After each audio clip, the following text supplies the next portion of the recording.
Hello everybody, this is David. Welcome back to my channel.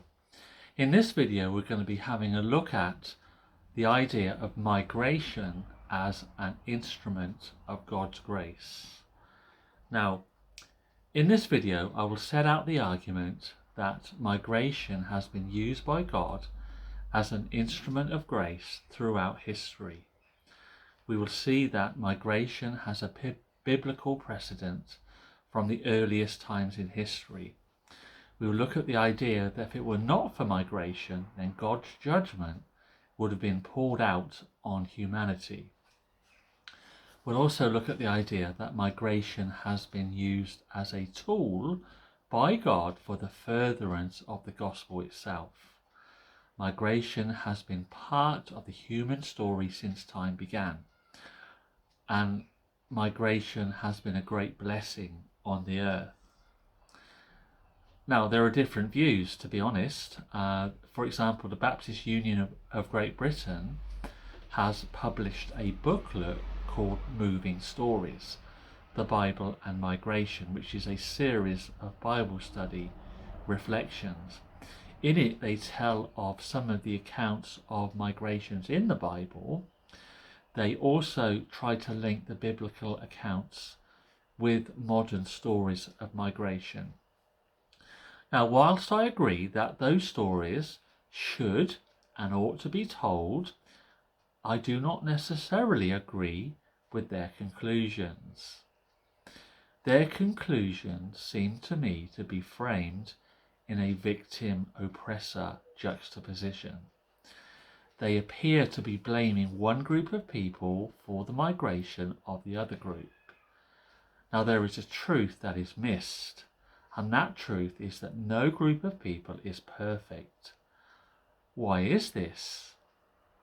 We live in a sinful world. I would argue that most modern narratives on migration approach it from the victim-oppressor angle and forget, or perhaps do not recognize or deliberately ignore in some cases that migration is normal in biblical history. So here's my case then. The case that I am making that migration is normal in biblical history can be seen right from the beginning of the Bible. For example, in Genesis chapter 3 verse 23 we see the first case. Adam and Eve were banished from the Garden of Eden due to their sin. In Genesis chapter 11 verses 8 and 9, humanity is scattered over the face of the earth and their languages are mixed up. This happened at Babel because of the rebellion of humanity. Now, to the modern mind, these incidents appear harsh and vindictive. To the modern mind, God is seen as a bully. However, I would argue that exactly the opposite is the case. I would argue that these incidents show God to be a loving Father who greatly cares for his creation. Now, the apex of his creation is humanity, men and women who are made in his image. Therefore, whatever God decides to do with the apex of his creation must be good. So in Genesis chapter 3, the incident of banishment comes right after a display of God's great love for them. Adam and Eve, this is. He made clothes out of animal skins for them. Now, these animals had to die for their skins to be used as clothing. Here we see the great love of God for humanity, in that this is a picture of his great plan of salvation for humanity. In fact, the death of these animals is referred to as the proto-evangelion in Greek, or in English, the prototype gospel. So the banishment that followed afterwards was a loving act by God to prevent humanity falling into more sin. Now, in Genesis chapter 11, the incident of banishment was to prevent humanity from creating a society or a civilization apart from God, without him. The attempt by mankind to build the Tower of Babel was in fact a rebellion against God's instructions in Genesis chapter 1 verse 28 to fill the earth. They did not want to fill the earth but to stay in one place, hence God's hand of judgment.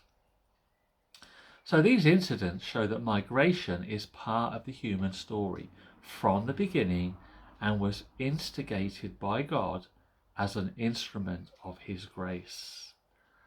So let's now look at how migration has been used by God as an instrument to bless the world. Now in Genesis chapter 12 we see God's instructions to Abraham to leave his country and go to another one. Now along with the instructions to leave, there are also promises of blessing. Let's look at that now. In Genesis chapter 12 verse 1 we read, "Now the Lord had said to Abraham, get out of your country, from your family and from your father's house, to a land that I will show you. I will make you a great nation. I will bless you and make your name great, and you shall be a blessing. I will bless those who bless you, and I will curse him who curses you. And in you all the families of the earth shall be blessed." So these are God's instructions to Abraham to leave his country and go to another one. And of course, along with the instructions to leave, there are also promises of blessing. So the two go hand in hand. Now, whilst I am certain that migration is not and has never been easy, there are blessings that come with it. So there are other accounts of migration after this, but I want now to look at arguably the most important. And we're going to look at the book of Exodus chapter 12, verses 31 to 42, which is subtitled in my Bible, the Exodus. "Then he called for Moses and Aaron by night," this is Pharaoh of course, "and said, Rise, go out from among my people, both you and the children of Israel, and go serve the Lord as you have said. Also take your flocks and your herds, as you have said, and be gone, and bless me also." And the Egyptians urged the people that they might send them out of the land in haste, for they said, "We shall all be dead." So the people took their dough before it was leavened, having their kneading bowls bound up in their clothes on their shoulders. Now the children of Israel had done according to the word of Moses, and they had asked from the Egyptians articles of silver, articles of gold, and clothing. And the Lord had given the people favor in the sight of the Egyptians, so that they granted them what they requested. Thus they plundered the Egyptians. Then the children of Israel journeyed from Ramesses to Succoth, about 600,000 men on foot, besides children. A mixed multitude went up with them also, and flocks and herds, a great deal of livestock. And they baked unleavened cakes of the dough which they had brought out of Egypt, for it was not leavened, because they were driven out of Egypt and could not wait, nor had they prepared provisions for themselves. Now the sojourn of the children of Israel who lived in Egypt was 430 years. And it came to pass at the end of the 430 years, on that very same day, it came to pass that all of the armies of the Lord went out from the land of Egypt. It is a night of solemn observance to the Lord for bringing them out of the land of Egypt. This is the night of the Lord. This is that night of the Lord, a solemn observance for all the children of Israel throughout their generations.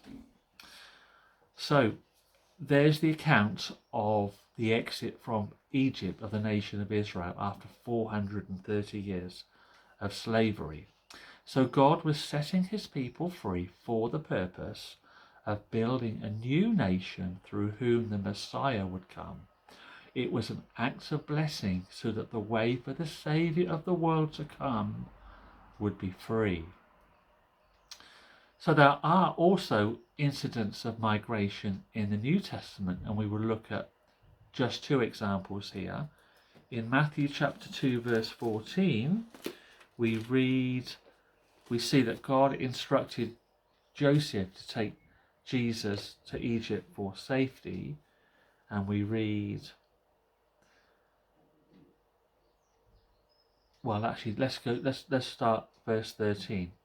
Now, when they had departed, behold, an angel of the Lord appeared to Joseph in a dream, saying, Arise, take the young child and his mother, flee to Egypt, and stay there until I bring you word, for Herod will seek the young child to destroy him.